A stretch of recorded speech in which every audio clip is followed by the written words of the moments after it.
आपला जो महाराष्ट्रीयन आहार आहे तोच आपल्यासाठी औषधाचं काम सुद्धा करू शकतो। जर का योग्य प्रकारे आपण हा घेतला किंवा थोडेसे फक्त काही चेंजेस केले तरी सुद्धा आपला हा जो आहार आहे तो आपल्यासाठी औषधाचं काम करताना दिसू शकतो। तर कसं हे मी या व्हिडिओमध्ये सांगणार आहे, त्यामुळे व्हिडिओ शेवटपर्यंत नक्की बघा आणि व्हिडिओ आवडला तर लाईक करा, शेअर करा आणि चॅनलला सबस्क्राईब करा। नमस्कार, मी doctor Pallavi Suryavanshi, MD Ayurveda doctor आणि आयुर्वेदा लाईफस्टाईल कोच। तर बऱ्याचदा मी लाईफस्टाईल बदले जे चेंजेस आहेत त्याबद्दल बोलत असते आणि सतत हेच सांगत असते की तुम्ही जे औषध आहेत त्याच्यावरती डिपेंडंट न राहता तुमची लाईफस्टाईल, तुमचा आहार विहार ह्यामध्ये चेंजेस करा आणि मग आरोग्यपूर्ण असं आयुष्य जगा।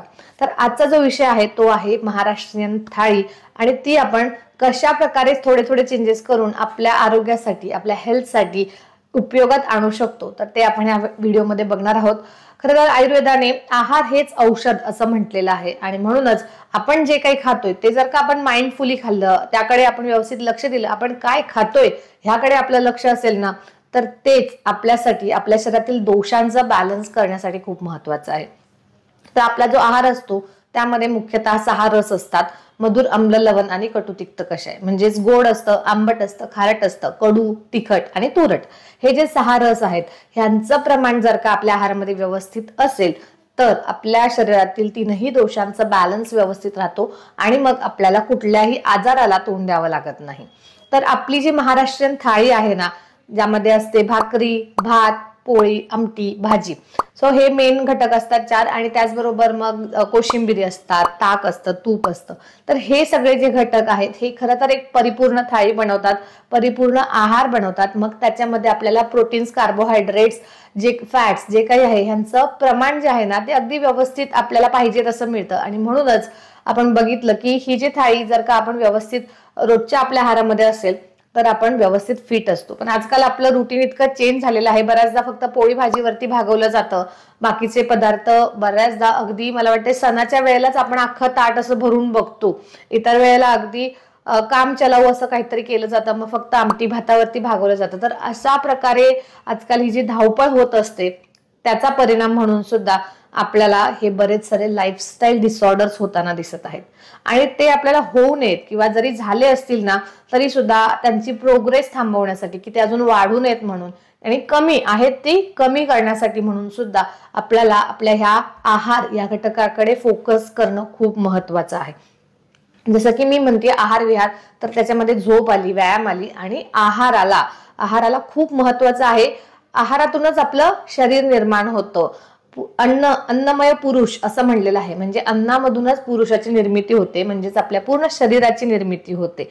मातेच्या पोटात ज्यावेळेला गर्भ असतो तर त्यावेळेला तिचे आहार खाते, तो जो आहार रस आहे त्या आहार रसामधूनच त्या गर्भाचं पोषण होत असतं आणि म्हणूनच जर का आपल्याला हे आपलं शरीर व्यवस्थित ठेवायचं असेल तर आपल्याला आपल्या आहारावरती, आपल्या जेवणावरती फोकस करणं तितकंच महत्त्वाचं आहे।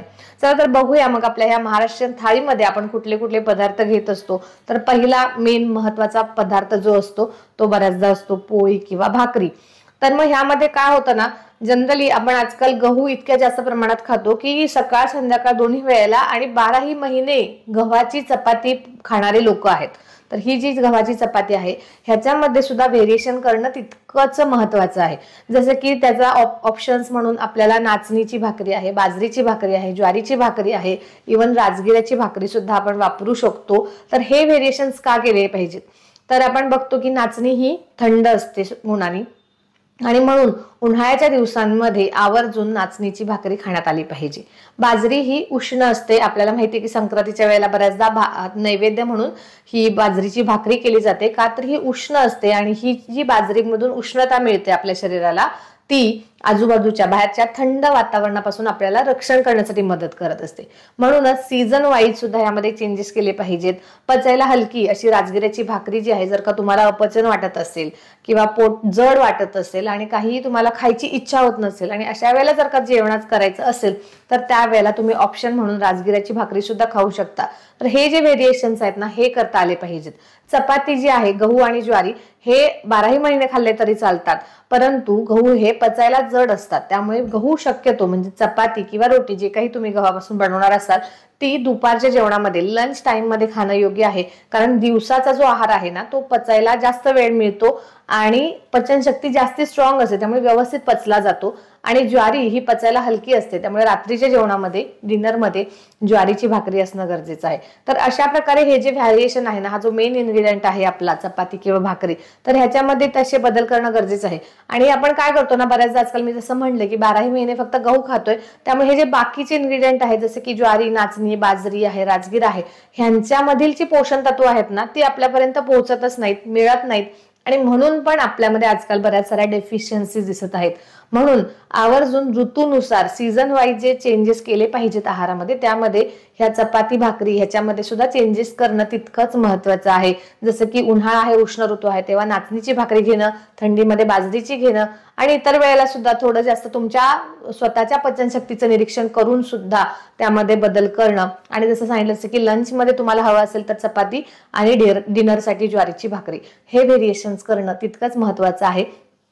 तर तुमचा जो आहे तो बॅलन्स ठेवता येईल. त्यानंतर पुढचा महत्वाचा जो आपल्या जेवणातला भाग असतो तो म्हणजे भात, ज्याला आजकाल खूप बदनाम केलेला आहे. खरं तर भात हा एक उत्तम असा अन्न पदार्थ आहे, पोषक आहे शरीरासाठी, पण त्याला आजकाल शुगर वाढते म्हणून खूप बदनाम केलेला आहे आणि जवळपास तो आहारातून बाहेरच टाकण्याचा प्रकार असा घडताना दिसून येतोय. पण तसं करण्याची गरज नाहीये. जर का तुम्ही त्याला प्रॉपर ट्रीटमेंट दिले, जसं की तुम्हाला तांदूळ भिजत घालून जर का मऊ भात शिजवला आणि गरम गरम भातावरती तूप आणि जिरे हे जर कॉम्बिनेशन घेतलं ना तर ते पचायला खूप छान असतं. जर का तुम्हाला काही कारणाने पोट बिघडलेलं असेल, जसं की खूप सारे लूज मोशन्स होतात किंवा उलट्या होतात, अन्न काहीच शरीरामध्ये राहत नाही, अशा वेळेला फक्त भाताची पेज सुद्धा खूप छान काम करताना दिसते. तेच जर ज्या लोकांना शुगर वाढते तर बऱ्याचदा त्यांना भात बंद करायला सांगितला जातो आणि त्याचं कारण असं आहे की भात हा क्लेद वाढवणार आहे, चिकटपणा वाढवणार आहे. तर त्याला पर्याय काय आहे, तर पर्याय असा आहे की भात करायच्या आधी तो तांदूळ खूप चांगल्या प्रकारे कोरडाच भाजून घ्यायचा आहे, जेणे की त्यातील जो जलांश आहे, जो क्लेद आहे तो कमी होऊन कोरडेपणा थोडासा वाढेल आणि मग तो शुगर वाढवणार नाही. आणि हा जो असा कोरडा भाजलेला भात आहे, तांदूळ आहे, तर ह्याच्यापासून भात बनवताना तो ओपन वेसलमध्ये म्हणजे पातेल्यामध्ये केला गेला पाहिजे, कुकरमध्ये करायचं नाही. कुकरमध्ये ज्यावेळेला भात शिजवला जातो तर त्याच्यामधील चिकटपणा आणखी वाढतो आणि म्हणून कुकरमध्ये शिजवलेला भात न खाता ओपन भांड म्हणजे ओपन असं पातेलं असतं त्याच्यामध्ये जर का भात शिजवला आणि त्यातलीही जर का पेज काढून तसा जो सुट्टा भात शिजवला ना तर तो क्लेद वाढवत नाही आणि शुगरही वाढवत नाही. त्यामुळे अशा प्रकारचे जो भात, आणि शक्यतो भात हा दुपारच्या जेवणामध्ये घ्यायचा, रात्रीच्या जेवणामध्ये ज्या लोकांना ऑलरेडी शुगर आहे त्या लोकांनी घ्यायचं नाही. आणि रात्रीचं जेवण शक्यतो 8च्या आत म्हणजे 7च्या आतच होणं गरजेचं आहे. अशा प्रकारे जर का जेवण होणार असेल तर त्यावेळेला तुम्ही थोडासा भात खाऊ शकता. पण का जर तुमचं रात्रीचं जेवण उशिरा होणार असेल, 9-10 वाजता जर का तुम्ही जेवणार असाल तर मात्र तुम्ही भात न खाल्लेलाच चांगला. तर हा झाला आपला दुसरा इन्ग्रेडियंट आपल्या थाळीतला, तो म्हणजे भात. तिसरं येतं ते म्हणजे आमटी किंवा वरण. तर ह्यामध्ये मुख्यत्वे आपण डाळी वापरतो. तर ह्या ज्या डाळी आहेत ना, तर ह्यातली जी मूग डाळ आहे ती 12ही महिने खाल्ली चालते, ही सुपाच्य असते आणि पथ्यकर सांगितलेली आहे, यांनी कुठलाही अपाय होत नाही. म्हणजे तुम्ही कंटिन्युअस जरी मुगाची डाळ खाल्ली तरी त्याने काही अपाय होत नाही. परंतु मी जसं सांगितलं जसं की फक्त एकच एक गोष्ट जर आपण खात राहिलो तर बाकीच्या गोष्टींमधले जे न्यूट्रिएंट्स आहेत ते आपल्याला भेटत नाहीत आणि म्हणूनच ह्या डाळींमध्ये सुद्धा व्हेरिएशन करणं तितकंच गरजेचं आहे. मग मुगाची डाळ असेल किंवा त्याला ऑप्शन म्हणून आपण मसूरची डाळ सुद्धा वापरू शकतो. तुरीची डाळ आहे ती थोडी पचायला जड असते आणि थोडीशी पित्त वाढवणारी असते, त्यामुळे ज्या लोकांना ऑलरेडी पित्ताचा त्रास आहे त्यांनी तुरीची डाळ स्किप केली तरी चालेल.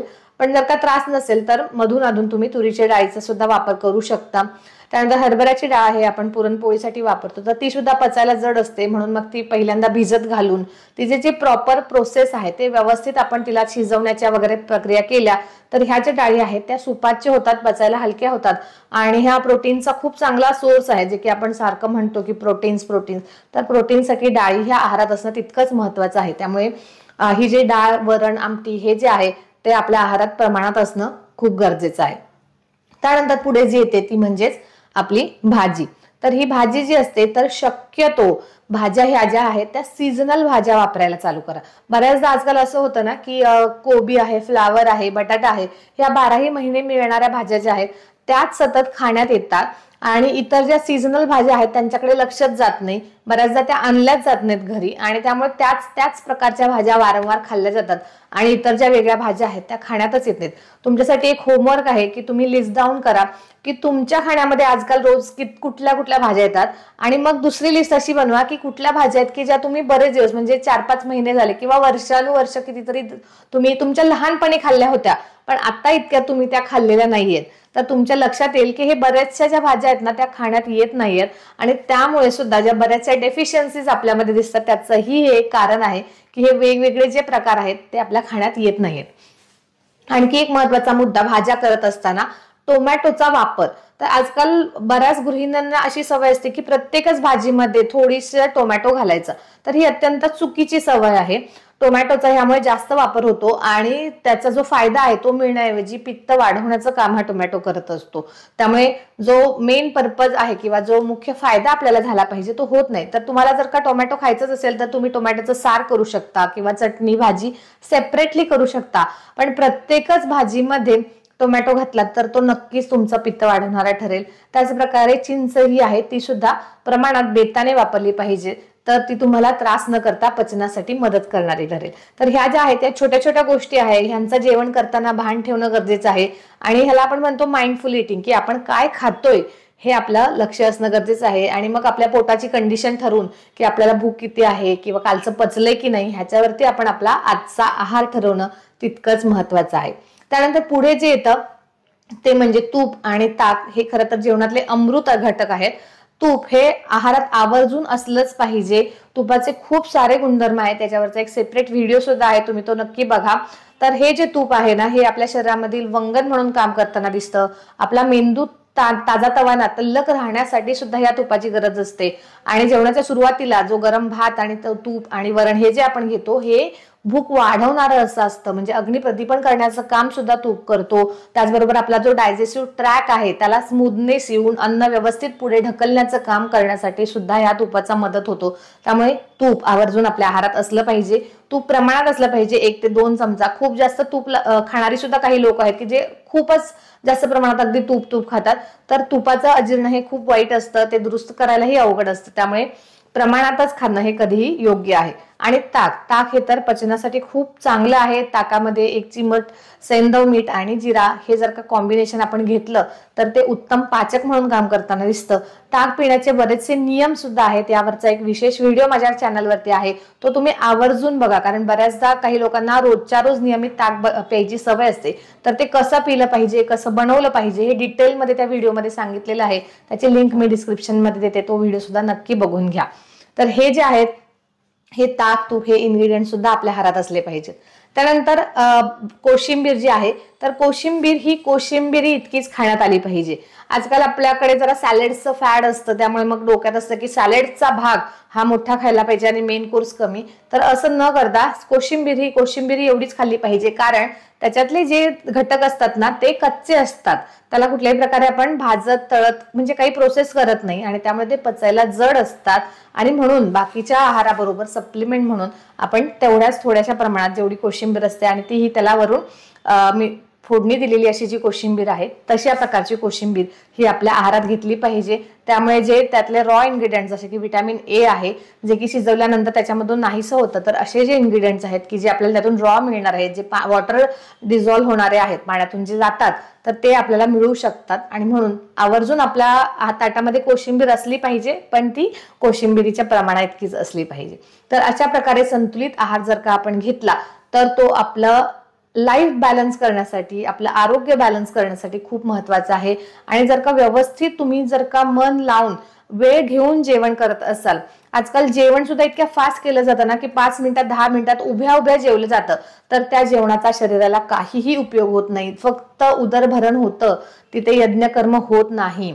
यज्ञकर्मासारखं व्यवस्थित प्रॉपरली ते जेवण गेलं तर त्याच्यातून सगळेच्या सगळे घटक तुमच्या शरीरासाठी जे पाहिजे आहेत, जे कमतरता झाली आहे ना ती भरून काढण्याचं काम सुद्धा तुमचा आहार करू शकतो. आणि म्हणून वेळ घेऊन व्यवस्थित बसून पाणी घेऊन पूर्ण ताट वाढून अशा प्रकारे चावून व्यवस्थित हे जर का जेवण तुम्ही जेवलात, मन लावून जेवलात, जेवताना टीव्ही मोबाईल न बघता फक्त जेवणाकडे लक्ष देऊन जर का तुम्ही जेवलात, तर हे जेवण तुमचं औषध म्हणून काम करणार आहे आणि मग तुम्हाला भरमसाठ सप्लिमेंट्स खायची गरज पडणार नाहीये. व्हिडिओतली माहिती आवडली असेल, मुद्दा पटला असेल तर नक्की व्हिडिओला लाईक करा, जास्तीत जास्त लोकांपर्यंत शेअर करा आणि चॅनलला नक्की सबस्क्राईब करा. धन्यवाद.